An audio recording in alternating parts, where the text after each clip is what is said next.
சொம்பில் நிரம்ப சுத்தமான தண்ணீரையும் கொஞ்சம் அளவு சுத்தமான அருகம்புல்லை எடுத்துக்கொள்ள வேண்டும்.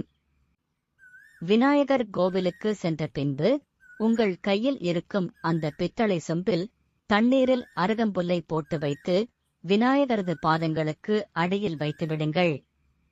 கொஞ்சம் போல அருகம்புல்லை தனியாக எடுத்து விநாயகருக்கும் சாத்திவிட வேண்டும்.